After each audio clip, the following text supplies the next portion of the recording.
Shalom, selamat pagi Sobat Maestro yang dikasih Tuhan. Segera kita akan mendengar program rohani Immanuel Sumber Shalom dari GGP Shalom Bandung. Inilah seri yang selanjutnya. Immanuel datang memberikan dan meneruskan Shalom. Dengarkan dan terima firman Tuhan sebagai pegangan hidup hari ini. Selamat menikmati. Shalom, selamat pagi Sobat Maestro. Kita bersyukur kita boleh bertemu kembali dan kita boleh mendengar firman Tuhan sebelum kita melangkah masuk pada hari yang baru ini. Mari kita berdoa. Terima kasih Maha Besar Bapa yang di surga, penyertaan Tuhan semalam sehingga pagi ini kami boleh bangun lagi dan boleh bersiap untuk berkarya. Dan terima kasih ada kesempatan buat mendengar firman Tuhan. Mari Tuhan, rendahkan hati kami, sederhanakan iman kami, arahkan kami dengan firman Tuhan. Dalam nama Tuhan Yesus Kristus. Haleluya. Amin. Buat Maestro, pagi ini kita akan mendengar firman Tuhan yang akan disampaikan oleh Bapak Pendeta Handi. Selamat pagi Sobat Maestro yang dikasih Tuhan. Kita bersyukur kembali pada pagi ini karena ada waktu yang diberikan Tuhan untuk kita bersama-sama kembali merenungkan firman Allah. Di pagi yang indah ini kita bersama-sama akan membuka firman Tuhan di dalam Yesaya 53 ayat yang ketiga. Yesaya 53 ayat yang ketiga. Ia dihina dan dihindari orang, seorang yang penuh kesengsaraan dan yang biasa menderita kesakitan. Ia sangat dihina sehingga orang menutup mukanya terhadap dia, dan bagi kita pun dia tidak masuk hitungan. Amin. Dari firman Tuhan yang tadi kita baca dan dengar bersama-sama, di kalimat yang terakhir itu ada kata-kata tidak masuk hitungan. Itulah tema firman Tuhan pada hari ini. Tidak masuk hitungan.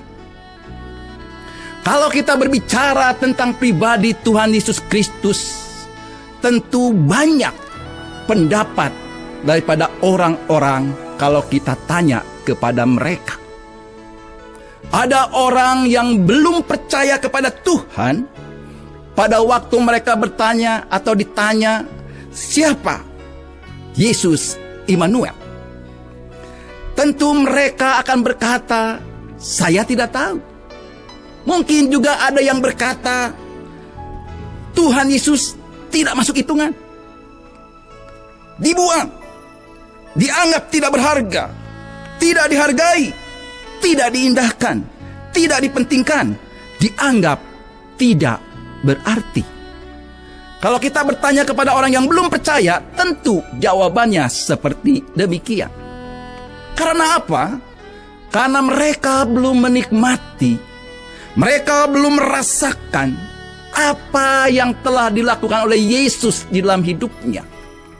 Mereka belum menikmati kasih dan kuasa Tuhan yang ajaib di dalam kehidupan mereka.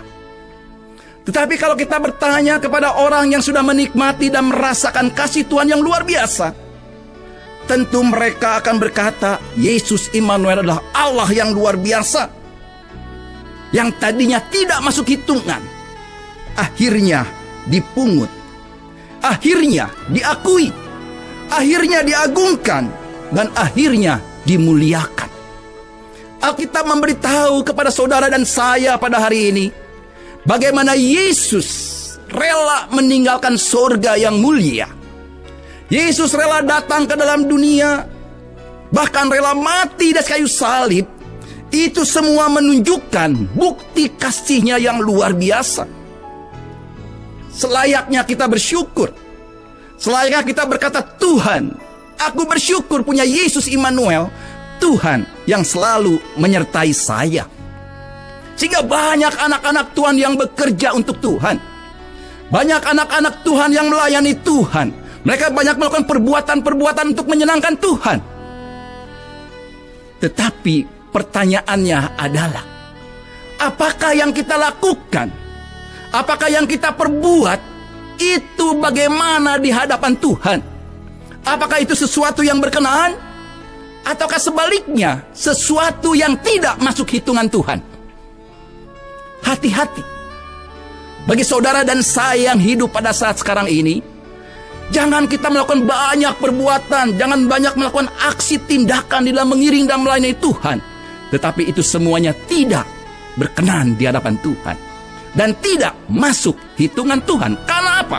Karena itu tidak sesuai dengan rencana dan kehendak Tuhan. Mungkin ada pertanyaan daripada Bapak Ibu Saudara semua. Hal apa saja yang tidak masuk hitungan Tuhan? Alkitab mencatat ada beberapa hal yang penting yang perlu kita ketahui untuk introspeksi diri kita, supaya saudara dan saya jangan mengalami kerugian yang besar di dalam mengiring dan melayani Tuhan. Yang pertama yang tidak masuk hitungan Tuhan, apabila saudara dan saya hidup dalam dosa karena filsafat dunia yang sesat. Di dalam Kolose 2 ayat 8 berkata seperti ini, hati-hatilah supaya jangan ada yang menawan kamu dengan filsafatnya yang kosong dan palsu menurut ajaran turun-temurun dan roh-roh dunia, tetapi tidak menurut Kristus. Filsafat itu adalah teori yang mendasari alam pikiran atau suatu kegiatan. Banyak orang yang tidak menyadari hidupnya terus di dalam dosa karena terbawa oleh perkara-perkara filsafat dunia yang menyesatkan. Saatnya untuk kita melihat diri kita masing-masing. Seringkali tidak disadari, banyak orang yang mengaku dirinya anak Tuhan, tapi mereka mengikuti keinginan dunia ini. Keinginan dunia telah jelas. Keinginan mata, keangkuhan hidup, itu semua menjadikan manusia jauh daripada Tuhan. Tapi kita bersyukur, firman Tuhan pada hari ini mengingatkan kepada kita, kalau ada di antara saudara yang masih hidup dalam dosa, cepat kembali kepada Tuhan, bertobat kepada Tuhan. Tuhan membenci dosa, tapi Yesus mengasihi orang-orang yang berdosa, supaya orang-orang yang berdosa kembali kepada jalan Tuhan. Saudara dan saya adalah ciptaan Tuhan yang begitu indah. Saudara dan saya adalah makhluk ciptaan Tuhan yang paling mulia, diciptakan sesuai dengan gambar dan rupa Allah. Tuhan tidak mau melihat ciptaan yang mulia itu binasa. Tuhan ingin membuat saudara dan saya kembali kepada rencana Tuhan. Tuhan rindu supaya saudara dan saya percaya kepada Yesus Kristus sebagai Tuhan dan Juru Selamat pribadi. Tapi sangat disayangkan, begitu banyak orang-orang yang percaya Yesus yang lain. Ada juga orang yang percaya Injil yang lain. Ada orang juga yang percaya roh yang lain. Tentu ini tidak sesuai dengan rencana Tuhan. Waspadalah dan hati-hatilah. Jangan sampai kita terjebak oleh ajaran-ajaran sesat yang ada pada saat sekarang ini. Paulus mengingatkan kepada jemaat di Korintus, di dalam 2 Korintus 11 ayat 4, firman Tuhan berkata seperti ini, sebab kamu sabar saja jika ada seorang datang memberitakan Yesus yang lain daripada yang telah kami beritakan, atau memberitakan kepada kamu roh yang lain daripada yang telah kami terima, atau Injil yang lain daripada yang telah kamu terima. Paulus mengingatkan jemaat di Korintus supaya mereka hati-hati, jangan sampai salah untuk percaya kepada Yesus satu-satunya juru selamat. Yohanes 14 ayat 6 berkata seperti ini, kata Yesus kepadanya, akulah jalan dan kebenaran dan hidup. Tidak ada seorang pun yang datang kepada Bapa kalau tidak melalui aku. Itu perkataan Yesus yang begitu luar biasa. Jadi saudara dan saya pada hari ini, mari kita bersama-sama melihat diri kita masing-masing. Seringkali kita punya konsep yang berbeda dengan rencana Tuhan. Tapi firman Tuhan mengatakan dengan tegas di dalam Efesus 2 ayat 8 dan 9, dikatakan seperti ini, sebab karena kasih karunia kamu diselamatkan oleh iman. Itu bukan hasil usahamu, tetapi pemberian Allah. Itu bukan hasil pekerjaanmu. Jangan ada orang yang memegahkan diri. Melakukan perbuatan baik tidak salah. Melakukan amal bakti yang banyak tidak salah. Tapi itu semua tidak bisa membuat saudara selamat. Karena firman Tuhan mengatakan dengan tegas, bahwa karena kasih karunia kamu diselamatkan oleh iman. Tuhan Yesus itu juga mengingatkan kepada kita pada hari ini, janganlah kita mengejar semata-mata kekayaan dunia ini. Banyak orang bekerja untuk mencari kekayaan. Tidak salah orang Kristen menjadi kaya. Tidak salah orang Kristen punya jabatan yang tinggi. Malahan saya berdoa supaya setiap orang Kristen, orang yang percaya kepada Tuhan, kaya dan punya jabatan dimanapun Tuhan tempatkan mereka. Kenapa saya katakan seperti itu? Supaya mereka bisa bekerja untuk Tuhan. Kalau ada orang-orang yang membutuhkan dana, ada orang yang membutuhkan kebutuhan apapun, orang Kristen bisa support dan bisa sumbang. Tapi jangan sampai kita kaya tanpa Kristus. Jangan sampai saudara dan saya mendapatkan kekayaan tanpa Kristus. Banyak orang menghalalkan cara untuk mendapatkan kekayaan, sampai-sampai jiwa mereka mengalami kebinasaan. Firman Tuhan berkata di dalam Markus 8 ayat 36, apa gunanya seorang memperoleh seluruh dunia, tetapi ia kehilangan nyawanya? Kekayaan yang ada pada kita itu tidak bisa memberikan keselamatan. Kekayaan yang ada pada diri belum bisa menjamin hidup kita akan mengalami sukacita. Banyak orang salah di dalam melangkah. Mereka kejar kekayaan, walaupun ada risiko mereka cari supaya mereka menjadi kaya. Suatu ketika ada kesaksian daripada seorang hamba Tuhan. Pada waktu dia sudah berkhotbah selesai, dia turun, dia dihampiri oleh seorang jemaat. Pak Pendeta, apakah Bapak punya waktu untuk mampir ke rumah saya? Sebagai seorang hamba Tuhan, pendeta tentu menjawab dengan tenang, baik, saya punya waktu, ada masalah apa? Nanti Pak, saya cerita di jalan. Lalu mereka pergi menuju rumah daripada jemaat yang punya masalah tersebut. Lalu di dalam perjalanan, jemaat itu berkata kepada hamba Tuhan ini, Pak Pendeta, saya punya masalah dan punya persoalan. Saya punya anak, dia sakit, tapi sulit untuk disembuhkan. Saya telah berupaya memanggil dokter yang ada di dalam negeri dan di luar negeri, tetapi sakit penyakit anak saya belum dapat disembuhkan. Lalu hamba Tuhan berkata, yuk kita lihat. Udah sampai ke rumah, hamba Tuhan itu merasakan sesuatu kondisi situasi yang berbeda. Hamba Tuhan merasakan sesuatu kuasa yang lain yang bekerja di rumah orang tersebut.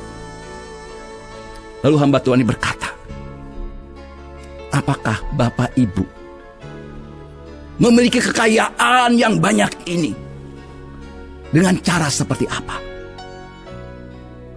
Lalu bapak daripada anak yang sakit itu berkata, dulu saya hidupnya sederhana. Saya ingin dapat kekayaan dan saya minta kepada orang-orang yang dianggap pintar, ke tempat-tempat keramat, dan akhirnya saya bisa kaya. Tetapi ada efek, ada dampak yang begitu besar. Ternyata tuntutan ada. Anaknya jadi sakit. Sakit dan sakit, sulit untuk disembuhkan. Karena apa? Karena ternyata orang itu menukar kekayaan dengan keselamatan anaknya. Orang itu menukar kekayaan dengan kesehatan anaknya yang terus-menerus menderita. Lalu hamba Tuhan berkata, mari kita berdoa. Tapi saya minta engkau untuk kembali memilih. Apakah engkau ingin melepaskan permintaan engkau ya kepada orang yang dianggap pintar, tempat-tempat keramat. Kau putuskan hubungan itu supaya anakmu sembuh. Atau engkau akan tetap melakukan hubungan dengan kuasa kegelapan, tapi anakmu tetap sakit. Pilihan ada di tangan engkau. Lalu hamba Tuhan itu berdoa. Saya tidak tahu cerita selanjutnya bagaimana, tapi di sini kita bisa melihat banyak orang yang mendapatkan kekayaan dengan menghalalkan segala cara, tapi mereka mengalami penderitaan. Tapi kita yakin dan percaya, Tuhan yang kita sembah dalam Yesus Kristus tahu dengan jelas apa yang menjadi kebutuhan engkau. Datang kepada Dia, datang kepada Yesus. Tuhan akan mencukupkan. Tuhan akan memberikan apa yang engkau butuhkan, dan hidupmu tetap mengalami damai sejahtera.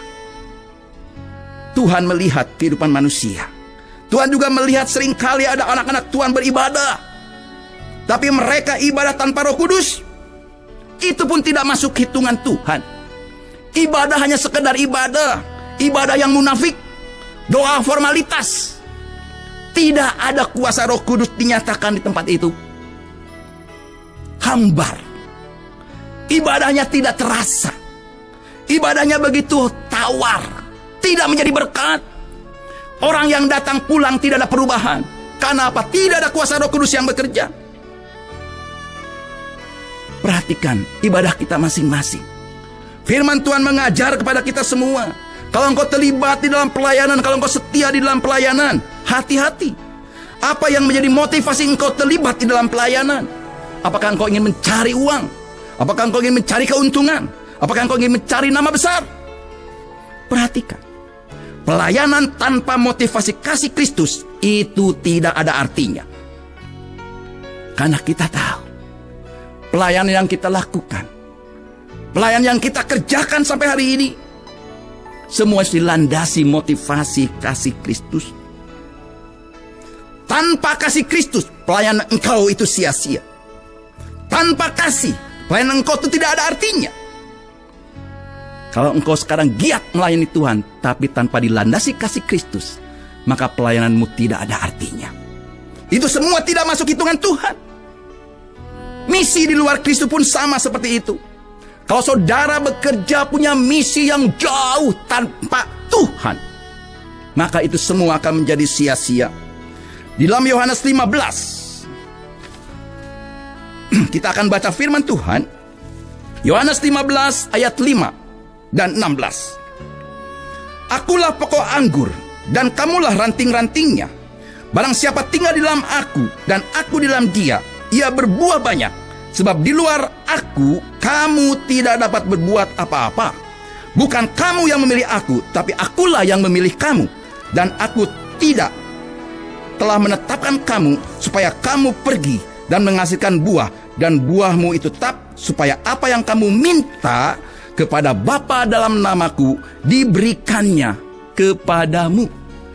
Ini jelas sekali firman Tuhan menegaskan kepada kita. Kalau kita punya misi, di dalam rapat kita sudah punya rencana untuk melakukan suatu aktivitas, jangan sampai kita melupakan Tuhan. Jangan sampai saudara dan saya meninggalkan Tuhan. Misi di luar Kristus itu tidak ada artinya. Karena firman Tuhan katakan bahwa kita ini seperti ranting-ranting, dan Tuhan Yesus itu adalah pokok anggur yang benar. Kita harus melekat, kita harus nempel, dan kita harus setia kepada Tuhan. Bapak, ibu, saudara yang dikasihi Tuhan Yesus Kristus, seringkali kita berkata, Tuhan, aku masih diizinkan hidup oleh Tuhan. Beda dengan teman-temanku yang sudah dipanggil Tuhan. Lalu kita berdiam diri. Lalu kita tidak melakukan apa-apa. Kalau saudara dan saya masih diizinkan Tuhan hidup, tentu Tuhan punya rencana yang baik. Hidup tidak sesuai hakikat itu berarti menyalahi rencana Tuhan. Saudara dan saya harus hidup sesuai dengan filsafat hidup Kristiani yang alkitabiah. Apa filsafat hidup Kristiani yang alkitabiah? Hidup sebagai milik Tuhan, dengan suatu beban yang harus ditanggung, dengan suatu hutang yang harus dibayar, dengan suatu misi yang harus diselesaikan sesuai hakikat kehidupan Kristiani. Saudara dan saya adalah garam dan terang dunia. Bagaimana perkataan kita? Bagaimana perkataan saudara? Bagaimana apa yang diperbuat oleh kita? Apakah itu mencerminkan kita menjadi garam dan terang dunia? Apakah saudara dan saya telah menjadi saksi Tuhan yang memuliakan Tuhan atau yang memalukan Tuhan? Hidup di dalam dunia ini banyak tantangan. Tapi percayalah, bersama dengan Tuhan, saudara dan saya bisa melakukan perkara yang besar. Bersama dengan Tuhan, saudara dan saya bisa melakukan perkara-perkara yang indah yang tidak pernah kita pikirkan sebelumnya. Tapi yang paling terpenting, saudara dan saya harus hati-hati. Saudara harus mengasihi Tuhan. Orang yang tidak masuk hitungan Tuhan, perbuatannya adalah orang yang tidak mengasihi Tuhan. Saudara dan saya harus mengasihi Tuhan. Karena apa? Karena Yesus sendiri telah mengasihi kita. Yesus telah berkorban untuk saudara dan saya. Dia rela menderita. Karena apa? Karena kasihnya yang begitu besar. Ada firman Tuhan yang berkata dalam 1 Korintus 16 ayat 22. Siapa yang tidak mengasihi Tuhan, terkutuklah ia. Maranatha. Firman Tuhan ini begitu tegas. Siapa yang tidak mengasihi Tuhan, terkutuklah ia. Artinya apa? Supaya saudara dan saya belajar terus-menerus untuk mengasihi Tuhan. Karena Yesus terlebih dahulu mengasihi saudara dan saya. Saatnya kita untuk memperbaiki diri. Saatnya saudara dan saya untuk meningkatkan kehidupan rohani kita. Yang dulunya kita hanya setengah-setengah mengasihi Tuhan, saatnya sekarang kita segenap hati mengasihi Tuhan. Karena Tuhan terlebih dahulu mengasihi kepada kita. Begitu banyak berkat yang akan kita terima kalau saudara dan saya dikasihi dan mengasihi Tuhan. Saudara dan saya akan diluputkan daripada setiap masalah. Doa saudara akan dijawab. Dan saudara akan diberkati oleh Tuhan. Itu merupakan satu anugerah yang besar yang hanya terjadi dan bisa dialami oleh orang-orang yang percaya dan mengasihi Tuhan. Yesus mengingatkan kepada kita, jangan sampai saudara dan saya tidak masuk hitungan. Karena apa? Di dalam contoh memberikan persembahan. Ada orang yang memberikan persembahan cari nama. Saya memberikan persembahan, catat nama saya. Supaya semua orang tahu saya yang menyumbang gereja, donatur yang paling besar. Mereka memberikan persembahan, tapi hanya cari nama. Kita bersyukur kalau kita memberikan persembahan kepada Tuhan dengan sukarela. Memberikan persembahan kepada Tuhan dengan sukacita. Karena kita tahu apa yang kita berikan kepada Tuhan tidak sebanding dengan apa yang telah Tuhan berikan kepada saudara dan saya. Firman Tuhan berkata di dalam 2 Korintus 9 ayat 8. Bagaimana Tuhan yang kaya rela menjadi miskin. Supaya saudara dan saya yang miskin menjadi kaya. Dalam 2 Korintus 8 ayat 9 juga dikatakan supaya hidup dalam berkelimpahan. Ini merupakan satu anugerah yang luar biasa. Satu anugerah yang indah daripada Tuhan. Maka daripada itu kalau saudara dan saya memberikan persembahan kepada Tuhan, berikanlah dengan sukacita. Berikanlah dengan sukacita dan dengan sukarela. Karena itu kita berikan untuk kebesaran dan kemuliaan nama Tuhan. Tidak masuk hitungan di hadapan Tuhan kalau kita melakukan pelayanan tanpa kuasa Roh Kudus. Tuhan mengingatkan kepada murid-muridnya pada waktu itu. Jangan kau meninggalkan Yerusalem sebelum Roh Kudus turun ke atas kamu. Maksudnya apa? Tuhan menyadari murid-muridnya akan mengalami pelayanan yang begitu banyak tantangan. Murid-murid Tuhan akan mengalami tantangan dan masalah yang besar. Mereka perlu kekuatan yang luar biasa. Dan kekuatan yang luar biasa adalah kuasa Roh Kudus. Pelayanan tanpa kuasa Roh Kudus tidak akan berarti. Mengapa saya katakan demikian? Coba kita perhatikan bagaimana kehidupan murid Tuhan. Salah satu contohnya adalah Petrus. Petrus pada waktu mengikut Tuhan, dia menyangkal Yesus sampai 3 kali. Tapi pada waktu Yesus naik ke sorga, Roh Kudus dicurahkan dan Petrus diurapi dengan kuasa Roh Kudus yang maha dahsyat. Sekali khotbah, Petrus membuat 3.000 orang bertobat. Karena apa? Pelayanan yang dilakukan dengan kuasa Roh Kudus itu mendatangkan berkat yang luar biasa. Banyak orang hanya mengandalkan kepada kepintarannya sendiri. Banyak orang yang hanya mengandalkan kefasihan lidahnya sendiri. Tapi seringkali mereka mengalami kegagalan dan kegagalan. Karena apa? Karena mereka tidak dikuasai oleh kuasa Roh Kudus. Pelayanan tanpa kuasa Roh Kudus itu tidak masuk hitungan di hadapan Tuhan. Yang terakhir, kita bersyukur. Seringkali kita mendengar firman Tuhan, seringkali kita membaca firman Tuhan. Padahal kita menyampaikan firman Tuhan, kita harus minta pertolongan Allah. Minta kekuatan daripada Roh Kudus, supaya firman Tuhan yang keluar daripada mulut kita itu dipimpin oleh kuasa Roh Kudus, sehingga bisa mendarat pada hati orang-orang yang mendengarkan, dan bisa menyadarkan orang untuk datang kepada Tuhan, untuk menyadarkan orang kembali kepada rencana Tuhan.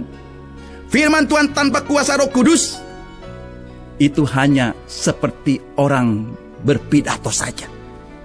Tetapi kita yakin dan percaya, setiap pelayan Tuhan, setiap hamba Tuhan, waktu menyampaikan firman Tuhan harus minta pertolongan Roh Kudus, supaya Roh Kudus bekerja, sehingga apa yang kita katakan, apa yang keluar daripada mulut kita, itu tidak akan kembali dengan sia-sia. Bapak, Ibu, Saudara yang dikasihi Tuhan, firman Tuhan pada hari ini mengingatkan kepada kita, jangan sampai banyak yang telah kita lakukan, banyak yang kita telah perbuat, Dan kita harus hati-hati dengan iman dan perbuatan kita. Jangan sampai sia-sia, tidak masuk hitungan, rugi dahsyat. Miliki iman yang sederhana, hidup dalam satu persekutuan dengan Roh Kudus. Maka itu semua akan menolong kepada saudara dan saya untuk kita menjalankan sesuatu yang selalu diberkati oleh Tuhan dan menjadi berkat bagi orang banyak. Amin. Tuhan memberkati kita semua. Mari kita berdoa. Terima kasih Maha Besar Bapa yang di surga. Tuhan telah berbicara, Tuhan telah berfirman. Biarlah Tuhan juga yang menyempurnakan, meneguhkan dan membenarkan setiap firman yang telah kami dengar pada pagi hari ini. Dan Tuhan sendiri juga yang memimpin kami dalam seluruh kegiatan kami pada hari ini. Tuhan memberkati semua yang telah mendengar pada pagi hari ini. Yang sakit Tuhan sembuhkan, yang lemah Tuhan kuatkan, yang ragu-ragu Tuhan mantapkan. Ada masalah-masalah dalam rumah tangga, dalam usaha dan pekerjaan, Tuhan pimpin keluar yang satu kemenangan. Tuhan memberkati juga Radio Maestro dengan segala pergumulannya, sehingga melalui radio ini nama Tuhan boleh dipermuliakan. Dalam nama Tuhan Yesus Kristus. Haleluya. Amin. Kita telah mendengarkan firman Tuhan yang berkuasa, meneguhkan, menyegarkan, bahkan memulihkan kita. Kalau saudara ingin pelayanan konsultasi lebih lanjut, saudara bisa menghubungi GGP Shalom, Jalan Semar nomor 36 Bandung, telepon 6012-604. Saudara-saudara yang belum mengambil keputusan di mana saudara akan hidup berjemaat, saudara dan keluarga bisa berbakti bersama kami pada hari Minggu, jam 7, jam 9 pagi, dan setengah 5 sore. Kami mengundang dan menanti saudara sampai bertemu kembali pada waktu dan gelombang yang sama. Tuhan memberkati.